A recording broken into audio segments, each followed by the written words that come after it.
guys, it's Jordan and welcome back to my channel. Today we're going to be doing the mid-year Freakout book tag. I hope I got all those words in the correct order. This is a tag that I had done last year and I really enjoyed. It was really fun to do. It's a tag that takes a look back at your year so far. The tag was originally created by Chami from ReadLikeWIldfire and Ellie from Earl Grey Books, so I will link both their channels in the description box down below if you want to check out either of their channels and the original videos from both of them. This is a couple years old, but it's always a fun one to do, especially mid-year. Makes sense because it's called the mid-year book freakout tag or mid-year freakout book tag. I don't really know. Anyway, let's just go ahead and get right into the questions. So question number one is the best book you've read so far this year. I could not choose one because I haven't had like a single standout favorite for the whole year, but I do have a couple that have been like my favorites so far. One is not higher than the other, if that makes sense. So the first one that has been my favorite so far this year was Winter by Marissa Meyer. I finally got around to reading this book this year. It's been on my TBR since the day it came out. I bought it on release day and I just never got around to reading it, and I finally read it this year and I absolutely loved it. It was one of the best conclusions I've ever read. I was so happy. I was so satisfied. I loved everything about this. It was fantastic. The other one also happens to be a series conclusion, and that is Obsidio by Amy Kaufman and Jay Kristoff. This is another sequel that came out, but this one came out this year, and it was the concluding novel to the Illuminate Files, and it was just such a good conclusion. I was on the edge of my seat and so entertained. And my third and last favorite of the year so far was How to Love by Katie Cotugno. This is a contemporary that I read in almost one sitting. So heart-wrenching. You follow a young girl and a young boy in one timeline, and then we skip forward like 2 years and follow them in that timeline as well. And there's like a mystery about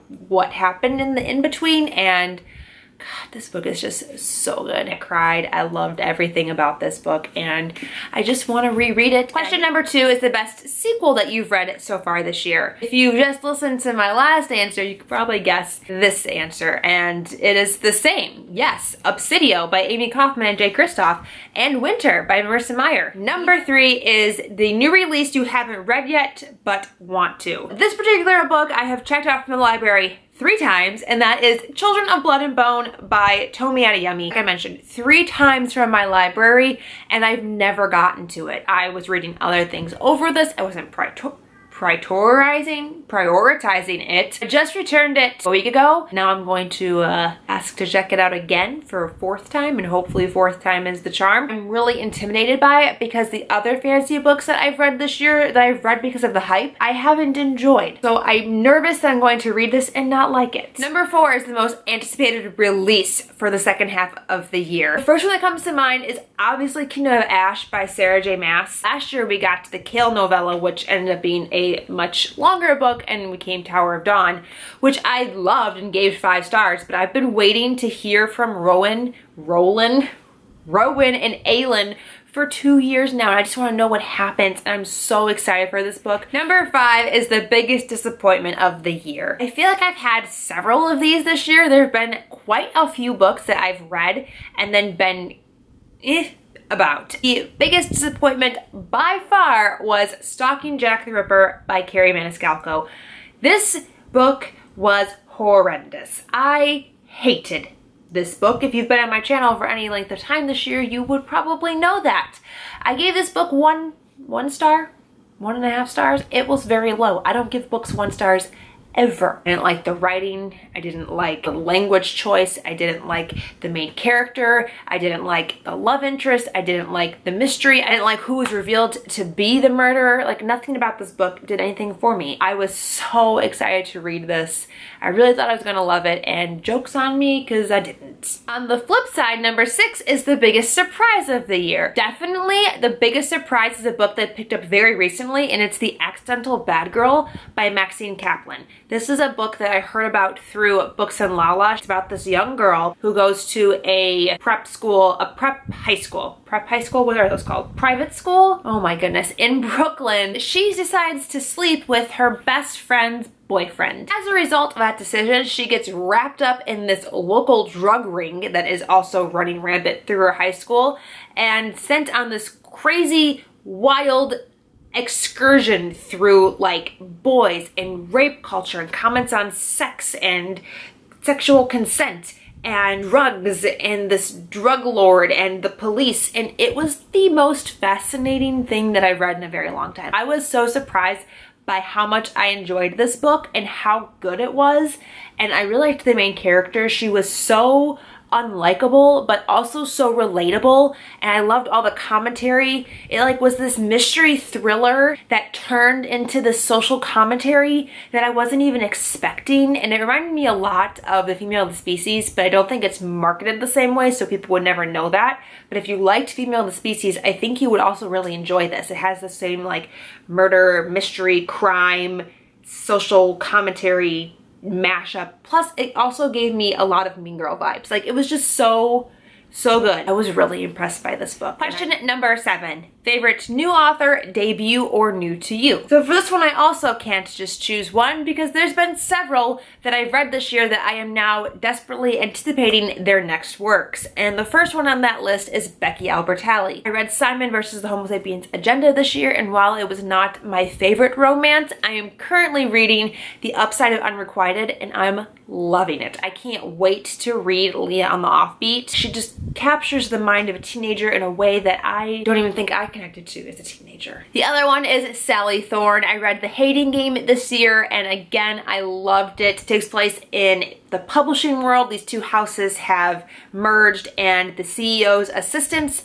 don't get along, and there's a lot of like pranks and a lot of animosity, and it's a hate to love trope, and I love hate to love tropes. I can't wait to see what Sally writes next. Number 8 is newest fictional crush. The first on my list is definitely Reese from Obsidio. I thought he was such a fun character. I really liked the whole commentary about his hair. I liked his like bad boy vibes. Also, I really like Nick and Ezra too. The second one is definitely Calvin from Roomies by Christina Lauren. He is an Irish musician and he's adorable, and I love him so much. Christina Lauren can just write such swoon-worthy men just so well, and Calvin is no exception, because he's an obsession. Clearly. Number 9 is your newest favorite character. This one I had a little bit of a struggle with thinking of one. Nobody has become like a new standout favorite. Number 10 is a book that made you cry. As I mentioned previously in this video, How to Love by Katie Cotugno definitely made me cry. Number 11 is a book that made you happy. The first one is Simon versus the Homo Sapiens. Simon versus the Homo Sapiens Agenda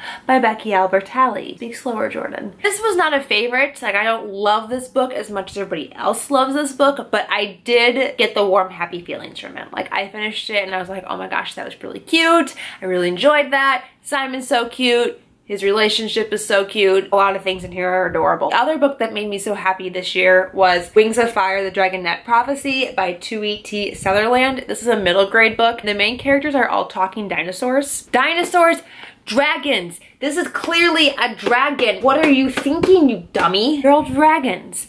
And they talk, and they have personalities, and they're from different tribes, and there's a prophecy. The main character, Clay, is adorable. He's a mudwing. This is him. Number 12 is your favorite book to film adaptation that you saw this year. I've seen 2 so far this year. The first one that I saw was 50 Shades Freed, and the second one I saw was Love, Simon. So obviously there's a clear winner here, and it's not 50 Shades Freed. Number 13 is the favorite video that you have done so far this year. This year I started filming a like TBR unhaul type series. It's very much based off of Lala from Books and Lala's Closet Unhaul series. I've done 2 of them so far on my channel, and they're so much fun to film. They're a pain and the rear Watuski to edit. Let me tell you that. I'm always so happy with the end product, and they're so much fun, and you guys seem to really enjoy them, and I really enjoy watching other people's versions of this, so that's been my favorite thing that I've done so far this year on my channel. Number 14 is the most beautiful book that you've bought so far this year or received. I've only bought 5 books, I think,